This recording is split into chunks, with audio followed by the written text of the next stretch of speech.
Losing a loved one is never easy for anyone, but for a 5-year-old who just lost his mother, the pain is unimaginable. In a heartbreaking moment, the little boy climbed onto his mother's coffin, refusing to let her go. When the family finally opened the coffin's lid, what they saw left them in complete shock.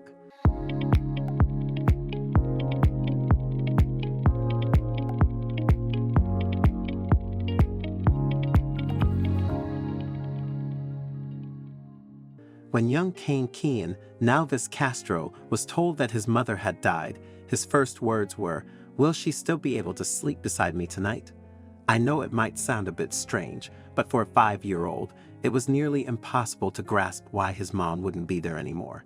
He struggled to accept that she wouldn't be around to walk him to school. Cain even said, "Mama, my clothes aren't scattered all over the room. I've folded them just like you do. Can you sleep beside me now?" The little boy spoke these words to his mother as she lay in the coffin, hoping that by showing his good behavior, he could somehow bring her back. To help you understand why Cain thought folding his clothes would convince his mom to talk to him, let me share the story of how their family began. Catherine and Michael tied the knot 15 years ago.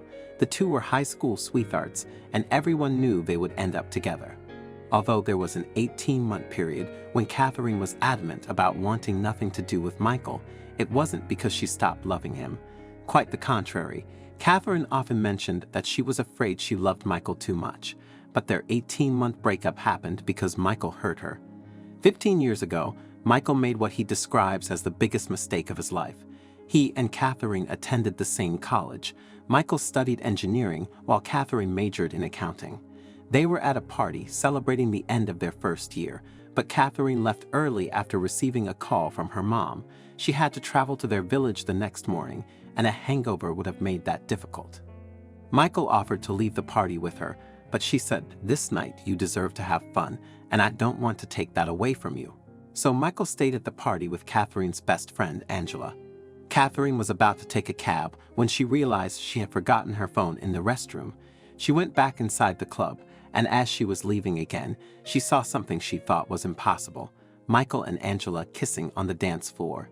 It took her a few seconds to find the words to break up the kiss, as neither of them had noticed her standing there. Michael ran after her, but that night their relationship ended. He tried to apologize for months, but they never reconciled, until 18 months later when Catherine gave him another chance. This time, Michael made no mistakes. It took a while for her to trust him again, but 2 years after they got back together, Michael proposed. Catherine took 2 weeks to say yes, but eventually they were married. Catherine and Michael wanted to have a big family, and a year after they married, Catherine became pregnant with Cain. She had a flawless pregnancy with no complications, and her first ultrasound revealed they were having a boy. Cain was born easily, and 3 weeks later, both mother and baby were discharged from the hospital. 20 months after Cain's birth, Catherine became pregnant again. The couple was overjoyed, and their first son couldn't wait to become a big brother. Cain had always wanted siblings. When they told him his mom was pregnant, he asked if she was delivering the baby the next morning. "He's just a lovely kid," Michael said. However, on the way to the hospital for her first ultrasound, Catherine had a miscarriage. It's hard to describe the feelings of that night.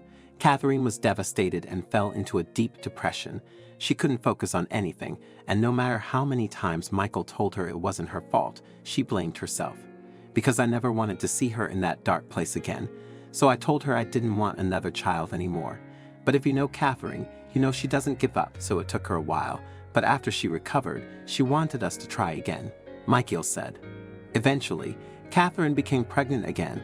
Although she loved her job, she resigned the day she found out she was pregnant. It also allowed her to spend more time with Cain, or her little rascal, as she always called him. Like most boys, Cain was a handful. Catherine would say, "The day you learn to put things back where you found them is the day you stop being a rascal." Cain, for the 1,000th time, do not leave your clothes lying around. Fold them and put them in the closet. This was a common conversation between mother and son. Being at home helped Catherine become closer to Cain. He never liked to sleep alone, so she told him she'd sleep with him in his room if he folded his clothes. Although this system didn't always work, Cain became more organized. Unfortunately, Tragedy struck again when Catherine had another miscarriage after 6 months. The family was heartbroken, and Catherine accepted that maybe they weren't meant to have a second child. Michael said, "Losing another baby was difficult for us. It was hard for Catherine to cope, and it took a while for her to move on. I guess you never really get over the loss of a child, even if it's one you never gave birth to."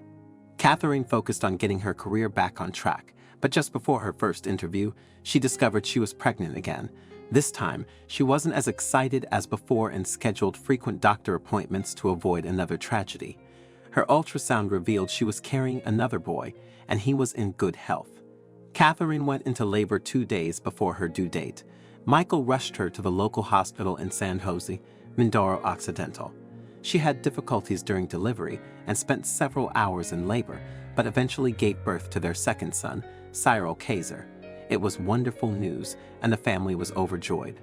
However, Catherine was exhausted and had lost a lot of blood during labor. Despite the medical team's best efforts, she died shortly after giving birth. Michael recalled, after she gave birth, she got to hold her son. She was crying, and I knew those were tears of happiness. Then I saw her face turn white, as if life was slowly leaving her. And that's how I lost my wife. My only consolation is knowing she was happy before she passed. Cain was completely devastated by the loss of his mother. He placed a chair next to her coffin and sat there, refusing to leave her side. Then, he arranged several chairs to form a bed so he could sleep beside her. He said, "Mama, my clothes are not scattered all over the room. I have folded them, just like you do. Can you sleep beside me now?" Later, Cain asked his grandmother, Mauricio Gabriel, why his mother wasn't sleeping beside him. On the day of Catherine's funeral, Cain climbed onto his mother's coffin and told everyone he still wanted to spend more time with her before she was buried. Michael agreed and granted him 1 more hour with her. An hour later, as they prepared to move the coffin, one of the pallbearers noticed something unusual. The family decided to open the lid, and what they saw left them stunned. The little boy had carefully tucked his mother's favorite sweater into the coffin, hoping it would keep her warm as she rested peacefully. Isn't that sweet? Cain explained that his mom looked tired and cold, which is why he thought she needed the sweater. One thing is clear, Cain is a little boy with a big heart. The bond he shared with his mother will last forever. May Catherine's soul rest in peace. I'm really keen to know your thoughts on this story, so please don't hesitate to share your insights in the comments section below. If you enjoyed this video and found it engaging, I invite you to subscribe to our channel for more similar content. Feel free to share this video. Take good care of yourselves, and I'm excited to connect with you in our future videos.